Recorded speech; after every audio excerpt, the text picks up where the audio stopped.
So I think we're recording, and I throw my iPad up on a ladder. This is being displayed from that laptop over there that Alex has.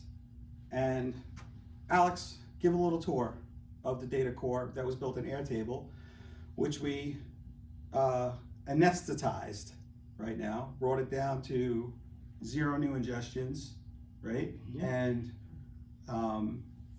quieted all of the activity associated with ingesting new assets or enriching any existing assets. We quieted all down. We've been quiet for about 2 months now. Yep. About 2 months solid, no new activity. All right, but all of these are assets that were very quickly acquired in the field without much headache. It's literally slap a QR code on, take a picture, and then start gathering information about it and dropping it into the record. The engineer's desk worked pretty briskly using this method, and they likened it to just a better way of filing the information that they were naturally working with. They had their what do you call those, power flow reports from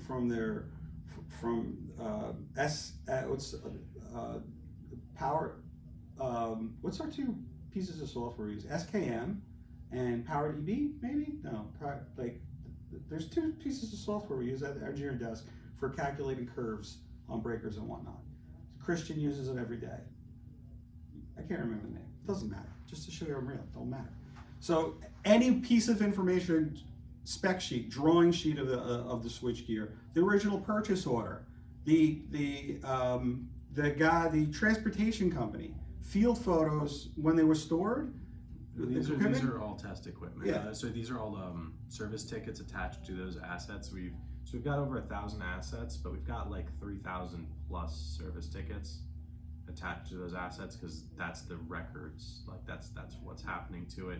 The initial point of ingestion, placing the QR stickers, the oil test reports, the breaker settings, all of that. Yeah.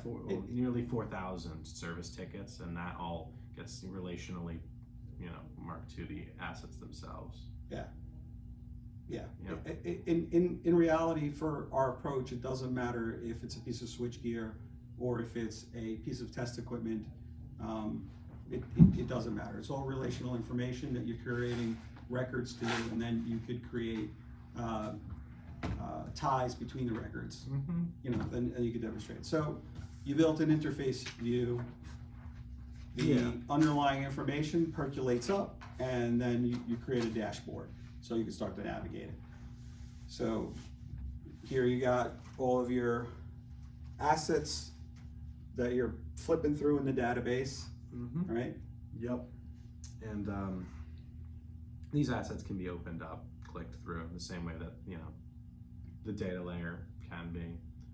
Arc flash labels are a really cool thing, because in order for them to calculate the arc flash event at any location, they have to have all of the underlying information to do this calculation, which means they actually have to have surveyed the equipment, and normally that information is kind of lost. They put the stickers on, and there's a single line diagram somewhere. Here it's all saved in one spot, and you now have the benefit of triggering alerts and alarms because you're getting close to your 5-year renewal date for these things. Yep. If you could add a virtual entity like a warranty, and then tie the warranty to the asset, and then the warranty could then be available for you for warranty claim information that you need in order to process a warranty claim, create another service ticket underneath that warranty entity, Mm-hmm. and you could track your warranty claims and manage warranty claims. And those warranty claims can go right into service tickets, and the QR that's out in the field on that asset is also linked right here. Right. Which you could literally have scanned right now. Yeah, well, anybody watching the video could actually just scan the thing. Yeah, They're gonna, it's a real asset with real service history, 7 months worth of tickets right here, all resolved by an engineer, stamped by them. And all of these fields, the one line model size, this is all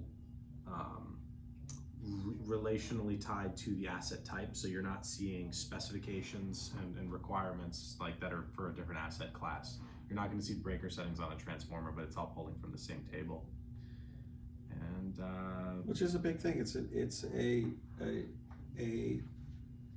easy invention, especially with some support from AI to showcase what fields are important on the entity you're looking at and what fields aren't. As soon as you call it a transformer, like you said, Yep. there's some fields will be pointless. Yep. And as soon as you call it a switchgear, knowing And that's what kind of actually- oils inside doesn't apply. And it's actually a huge issue with creating the databases themselves. But this is still the old system that we're going over, but all of the thoughts and considerations have gone into the new one.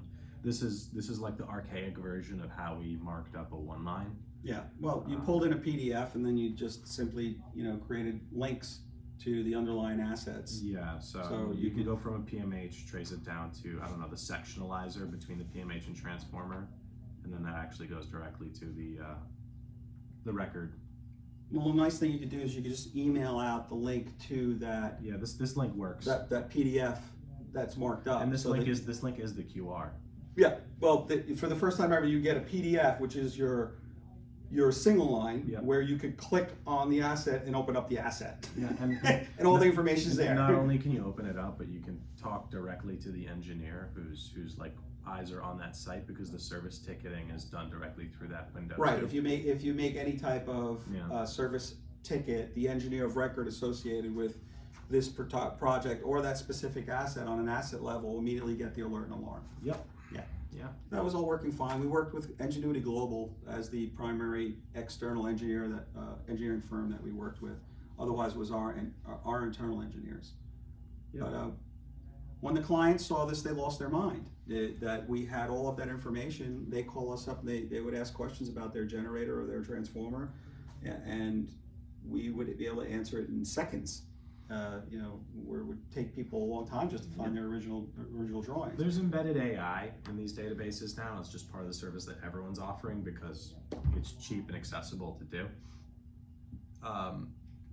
But you're locked into using on the back end whatever AI this is. So Omni, I suspect is partnership with OpenAI, but I can't confirm it. Well, yeah, tools like Airtable or even any tool today that exists, they're going to bring in AI helpers to retain people on that platform. So AccuBid is going to race to the market now saying, hey, we have an AI support helper, an agent that could sit with you and help you do your bid. It's the dot-com bubble without it being a bubble. Right. Yeah. Yeah. So we don't really care at all about what AI can or can't do. We care about the foundational records and the human validation loop. Because it's a better way of doing things anyway. Yes. And then any AI could come in and accelerate the capabilities of the people around. It's got to work for but people you first. can work from a bedrock of truth about the things you're looking at in the field. So, Here you go. Check it out. yeah, so great. Who was the last person to create a service ticket on this asset? Michael Schroznik. That's fantastic. Yep, and you can actually click directly into that service ticket from interacting with the AI here. Yeah. Well, in the field now, you'd be able to ask that same question and get that same information back. Very It's quickly. a lot easier at this point, to demonstrate the old system rather than the new system. But I might be able to spin up a demonstration of that too. So I think we have some any other interfaces. It doesn't really matter. Anything you could possibly imagine in terms of an interface is what we did, right? Should we go get Kevin Rippert from outside, ask him to ask some questions? Yeah, up to you. All right. Up to you.